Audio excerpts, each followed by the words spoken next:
அதை எப்படி அணுகினாலும் அதில் பிரச்சனை இல்லை. அது உடன்பாட்டு முறையோ அல்லது முரண்பாட்டு முறையோ, சரியான காரண காரியங்களின் அடிப்படையில் நீங்கள் குரானை அணுகினால் தர்க்க ரீதியான விளக்கங்களை பெற்ற பிறகு எந்த ஒரு மனிதனும் திருக்குரானுடைய எந்த ஒரு வசனமும் நிரூபணமாகி உறுதி செய்யப்பட்ட நவீன விஞ்ஞான கோட்பாட்டிற்கு முரண்படுவதாக நிரூபிக்க முடியாது.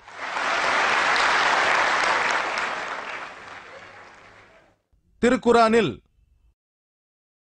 பல விஞ்ஞான முரண்பாடுகள் இருப்பதாக டாக்டர் வில்லியம் கேம்பல் சுட்டிக்காட்டினார். இதற்கு நான் என்னுடைய மறுப்புரையில்தான் பதிலளிக்க இருந்தேன். ஆனால் அவர் முதலில் பேச விரும்பியதால் சில விஷயங்களை என்னுடைய இந்த பேச்சிலேயே மறுத்துரைக்கிறேன். கருவியல் மண்ணியல் இரண்டும் சம்பந்தமாக அவருடைய பேச்சின் முக்கியமான விஷயங்களுக்கு நான் இப்போதே பதில் சொல்லவிருக்கிறேன். எஞ்சியதை இன்ஷா அல்லாஹ் என்னுடைய மறுப்புரையில் விளக்கம் தர நான் முயற்சி செய்வேன்.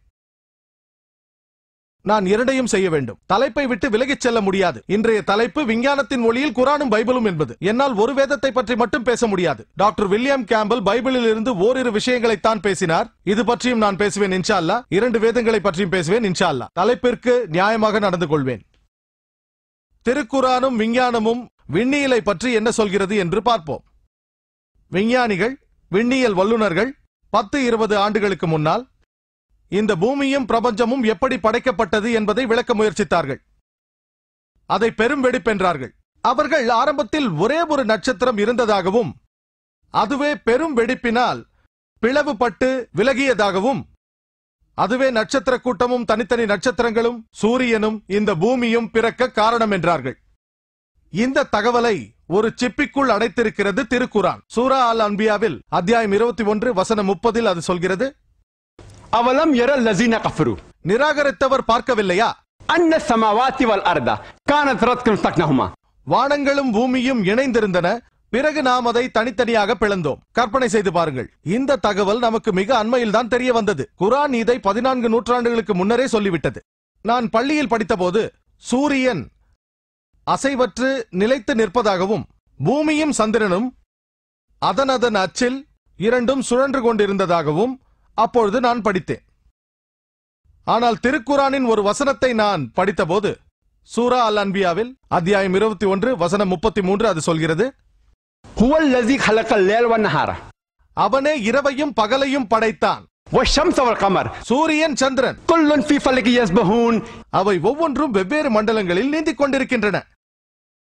இப்போது அல்ஹம்துலில்லாஹ் குரானின் இந்த வசனத்தை நவீன விஞ்ஞானம் உறுதி செய்கின்றது. குரானில் பயன்படுத்தப்பட்டுள்ள அரபிச் சொல் யஸ்பஹூன் நகர்ந்து சென்று கொண்டிருக்கும் ஒரு பொருளின் அசைவை பற்றி குறிப்பிடுகிறது. விண்ணில் உள்ளவற்றை பற்றி குறிப்பிடும் பொழுது அது தனது சொந்த அச்சில் சுழல்கிறது என்றுதான் அர்த்தம். ஆகவே குரான் சந்திரனும் சூரியனும் சுற்றுவதாகவும் தமது சொந்த அச்சில் சுழல்வதாகவும் சொல்கிறது. ஒரு சுற்றை முடிப்பதற்கு சூரியனுக்கு 25 நாட்கள் ஆகின்றன என்று இன்று நமக்கு தெரிய வந்துள்ளது. விஞ்ஞானி எட்வின் ஹபில் தான் இந்த பிரபஞ்சம் விரிவடைந்து கொண்டே போவதை கண்டறிந்தார். திருக்குரானில் சூரா அத்தாரியாத் அத்தியாயம் 51 வசனம் 47 எவருடைய உதவியுமின்றி நம்முடைய சக்தியை கொண்டே வானத்தை அமைத்தோம். அரபிச் சொல் மோசியானா, அதற்கு விரிந்து கொண்டே போகும் விண்வெளி என்று அர்த்தம். விண்ணியலை பற்றி டாக்டர் கேம்பல் சற்றே தொட்டு பேசினார். என்னுடைய மறுப்புரையில் அது பற்றி பேசுவேன் இன்ஷா அல்லாஹ். நீர் சுழற்சி பற்றியும் டாக்டர் வில்லியம் கேம்பல் சில விஷயங்களை சுட்டிக்காட்டினார். திருக்குரான் அது குறித்து மிகவும் விபரமாக பேசுகிறது. டாக்டர் கேம்பல் 4 கட்டங்களை பற்றி பேசினார். அவருடைய புத்தகத்திலும் அதை குறிப்பிட்டுள்ளார். கடைசி கட்டத்தை பற்றி பேசவில்லை, காரணம் தெரியவில்லை. அதில் நீர்மட்டம் பற்றி சொல்லப்படுகிறது. ஒருவேளை பைபிளில் சொல்லப்படாததனால் அவர் இங்கு தவறவிட்டிருக்கலாம்.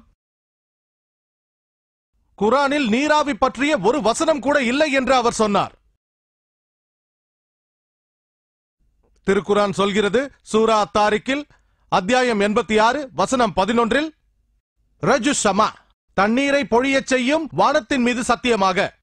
அநேகமாக திருக்குரானின் எல்லா விரிவுரையாளர்களும் இதைத்தான் சொன்னார்கள். சூரா அத்தாரிக் அத்தியாயம் 86 வசனம் 11 அது சொல்கிறது வானத்திலிருந்து திருப்பப்படுகின்ற நீர் என்று, அதாவது நீராவி மாற்றம். டாக்டர் வில்லியம் கேம்பலுக்கு அரபி தெரியும். அவர் கேட்கலாம், ஏன் அல்லாஹ் சுப்ஹானஹு வ தஆலா இதை குறிப்பாக சொல்லவில்லை?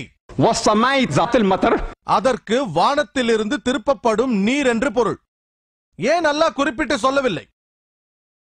தெய்வீக ஞானமுள்ள அல்லாஹ் அதை ஏன் குறிப்பிட்டு சொல்லவில்லை என்று இப்போது நமக்கு தெரிய வந்திருக்கிறது. பூமியின் மேல் தட்டான ஓசோன் படலம் நீரை மட்டும் மழையாக திருப்பித் தருவதில்லை.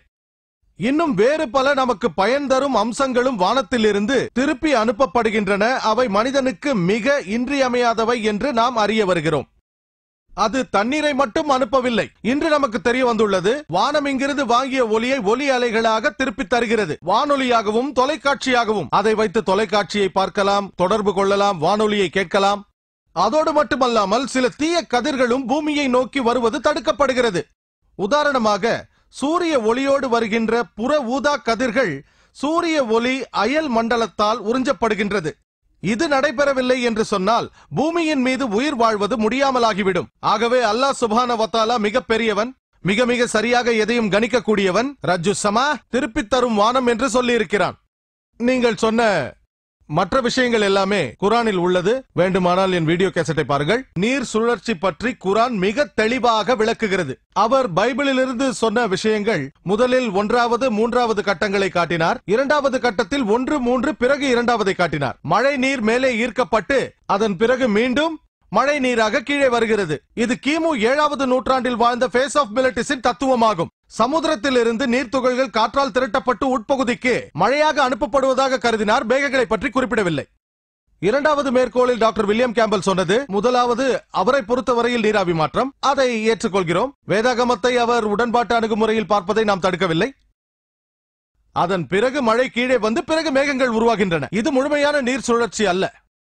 அல்ஹம்துலில்லாஹ், திரு குரான் நீர் சுழற்சி பற்றி விரிவாக பல இடங்களில் விளக்குகிறது.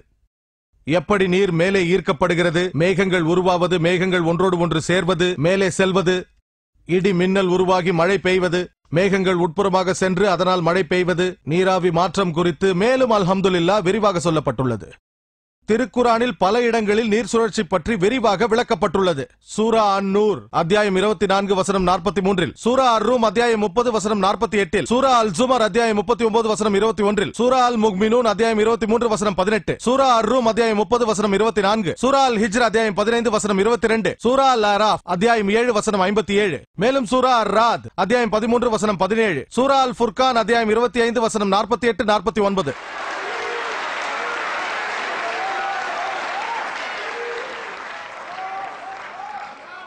மேலும் சூரா அல்-ஃபாத்திர் அத்தியாயம் 35 வசனம் 9, சூரா யாசின் அத்தியாயம் 36 வசனம் 34, மேலும் சூரா அல்-ஜாசியா அத்தியாயம் 45 வசனம் 5, சூரா காஃப் அத்தியாயம் 50 வசனம் 9, சூரா அல்-வாக்கியா அத்தியாயம் 56 வசனம் 68 70 வரை இன்னும் பல இடங்களில் சூரா அல்-முல்க் அத்தியாயம் 67 வசனம் 30 திருக்குரானானது நீர் சுழற்சி பற்றி விரிவாக விளக்கம் தருகிறது. டாக்டர் வில்லியம் கேம்பல் அவரது பேச்சின் பாதி நேரத்தில் கருவியலை பற்றி பேசினார். மண்ணியலை பற்றியும் அதிகமாக பேசினார். மற்ற 6 தலைப்புகளையும் பற்றி குறைவாகத்தான் பேசினார், நான் கவனித்தேன். மண்ணியல் சம்பந்தமாக நமக்கு தெரிய வந்துள்ளது, மண்ணியல் விற்பனர்கள் பூமியின் குறுக்கு வாக்கு அரைவட்ட தூரம் 3750 மைல்கள் உள்ளே செல்வதாக சொல்கிறார்கள். ஆழத்தில் இருக்கின்ற தட்டுகள் சூடாகவும் திரவ நிலையிலும் இருக்கும். அங்கு உயிர் வாழ்வது முடியாது. மேலும் நாம் உயிர் வாழ்ந்து கொண்டிருக்கிற பூமியின் மேல் தட்டு இருக்கிறதே, அது மிக மெல்லியது. 1 to 30 மைல் வரை இருக்கும். சில இடங்கள் பருமனாக இருக்கும். அநேக இடங்கள் 1 to 30 மைல் தான். மேலும் இந்த மேல் தட்டு நம் பூமியின் கெட்டியான மேல் பகுதி ஆட்டம் காணக்கூடும். இது மடிப்பு விசையால் நிகழ்வது.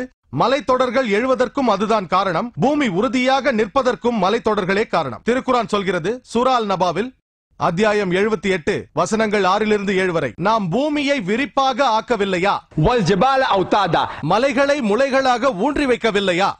குரான் மலைகளை முளைகளாக எரிந்ததாக சொல்லவில்லை, முளைகளாக ஆக்கியதைத்தான் சொல்லியிருக்கிறது. அரபு வார்த்தை அவுதாத் என்றால் முளைகள் என்ற அர்த்தம், கூடாரத்து முளைகள் போல. இன்று நமக்கு தெரிய வந்துள்ளது, இன்றைய நவீன மண்ணியலில் மலைகளுக்கு ஆழமான வேர்கள் இருக்கிறது என்று. இது 19ஆம் நூற்றாண்டின் பிந்திய பகுதியில் தான் தெரிய வந்துள்ளது. மேலும் மொத்த மலையின் ஒரு சிறிய பகுதியைத்தான் நாம் பூமியின் மேல் மட்டத்தில் பார்க்கிறோம். எஞ்சிய பகுதி உள்ளே ஆழத்தில் உள்ளது.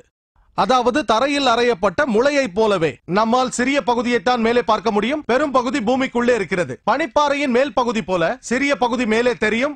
90% தண்ணீருக்கு அடியில் இருக்கும்.